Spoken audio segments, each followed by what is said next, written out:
സമയം കൊണ്ട് ശ്രീ രാജു പി നായരിലേക്ക് കൂടി പോയി വരാം. ശ്രീ രാജു പി നായർ, സർക്കാരിൻ്റെതായിട്ട് വന്നിരിക്കുന്ന 5 തീരുമാനങ്ങൾ താങ്കൾ അറിഞ്ഞിട്ടുണ്ടാവും.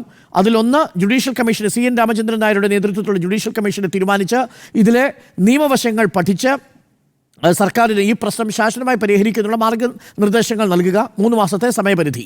2, വഖഫിൻ്റെ ഇപ്പോഴുള്ള ഈ പ്രോപ്പർട്ടിയിൽ നിന്ന് ഒരാളെ പോലും കുടിയൊഴിപ്പിക്കാതിരിക്കുക. മറ്റൊരാൾക്ക് പോലും ഇനി 12 പേര് കവിഞ്ഞൊരു നോട്ടീസ് പോലും കൊടുക്കാതിരിക്കുക.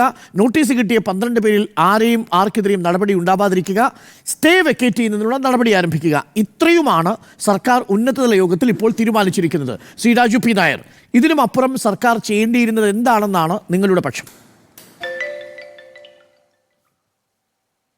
ശ്രീ അരുൺകുമാർ, ഇവിടെ ഇപ്പം ഈ പറഞ്ഞ ആരെയും കുടിയൊഴിപ്പിക്കില്ല എന്നുള്ള തീരുമാനമൊക്കെ നവംബർ 5 വഖഫ് ബോർഡിന്റെ ചെയർമാൻ പറഞ്ഞതല്ലേ? അതെ. ഞങ്ങൾ കോടതിയിൽ വരുന്നതനുസരിച്ച് തീരുമാനിക്കും. അതുവരെ ആരെയും കുടിയൊഴിപ്പിക്കില്ല എന്ന് പറഞ്ഞ തീരുമാനം ഉന്നതതല യോഗം മുഖ്യമന്ത്രിയോട് വേണ്ടായിരുന്നല്ലോ. നവംബർ 5 വഖഫ് ചെയർമാൻ പറഞ്ഞല്ലോ. അന്ന് വഖഫ് ചെയർമാൻ ഒരു കാര്യം കൂടി പറഞ്ഞു, ഇത് മാറ്റണമെങ്കിൽ സർക്കാർ തീരുമാനിക്കട്ടെ എന്നൊരു കാര്യവും കൂടി പറഞ്ഞു, ഇല്ലേ? എന്താ മുൻപത്തെ ഏറ്റവും പ്രധാനപ്പെട്ട പ്രശ്നം? അരുൺകുമാറോട് സൂചിപ്പിക്കുകയുണ്ട്. എന്തായാലും ഞാൻ പറയാം. 3 ഏറ്റവും പ്രധാനപ്പെട്ട കാരണങ്ങൾ. 1, ഇത് വഖഫായിട്ട് എഴുതി കൊടുക്കുന്നതിന് മുമ്പ് തന്നെ അവിടെ ആൾക്കാർ താമസിച്ചിരുന്നു. ആളുകൾ താമസിക്കുന്ന ഭൂമി വഖഫായിട്ട് എഴുതി കൊടുക്കാൻ സാധിക്കില്ല. 2, കണ്ടീഷൻ വെച്ചുകൊണ്ടാണ് എഴുതിയത്. കണ്ടീഷൻ വഖഫിൻ്റെ കാര്യത്തിൽ നടക്കില്ല. അത് പെർമനൻറ്റ് ഡെഡിക്കേഷനാണ്.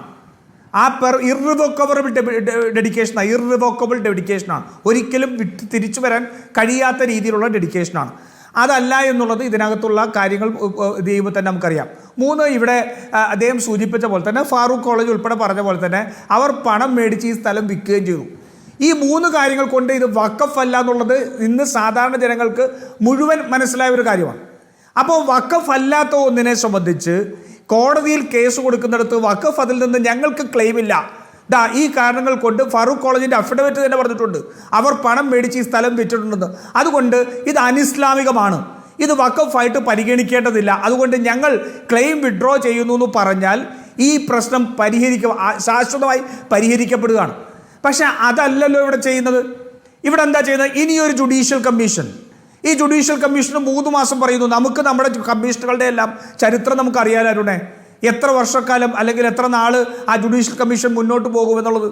അപ്പോൾ ജുഡീഷ്യൽ കമ്മീഷൻ എന്ന് പറഞ്ഞൊരു തീരുമാനം എടുക്കുന്നത് വഴി 1, ഈ പ്രോസസ്സിനെ മുഴുവൻ ഡിലേ ചെയ്യുകയാണ്, സമയം മേടിക്കാൻ ശ്രമിക്കുകയാണ്.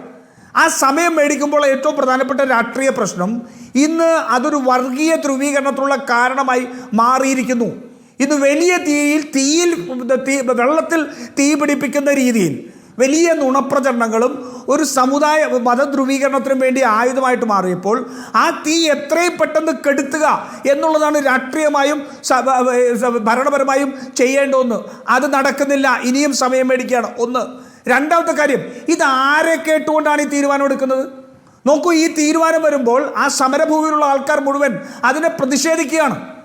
അവർ കൂടി ഉൾപ്പെട്ട സ്റ്റേക്ക് ഹോൾഡേഴ്സിനെ കൂടെ ഇരുത്തി മുസ്ലിം സംഘടനകൾ ഇതിനകത്ത് പൂർണ്ണ പിന്തുണ, മുസ്ലിം സംഘടനകൾ ഇതിനകത്ത് ആ താമസിക്കുന്ന മനുഷ്യർക്ക് വേണ്ടി പിന്തുണ കൊടുത്തിട്ടുണ്ട്.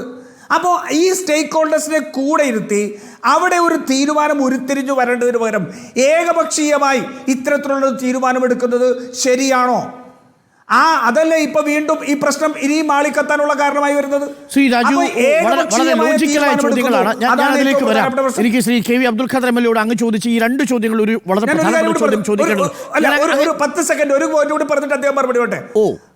ഒരു പോയിന്റ് കൂടി പറഞ്ഞിട്ട് അദ്ദേഹം മറുപടി പറയട്ടെ. ഒരു പോയിന്റ് കൂടി.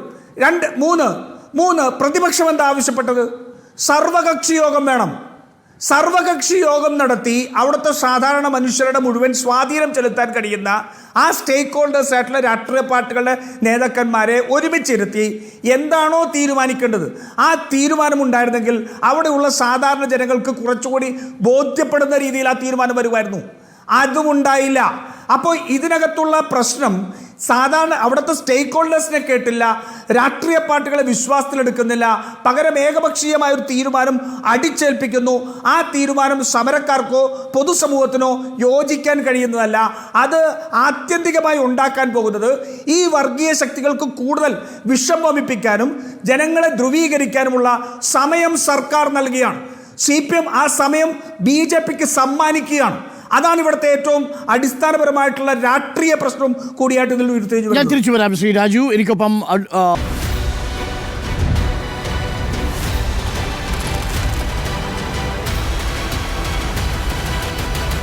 Debate with Dr. Arun Kumar.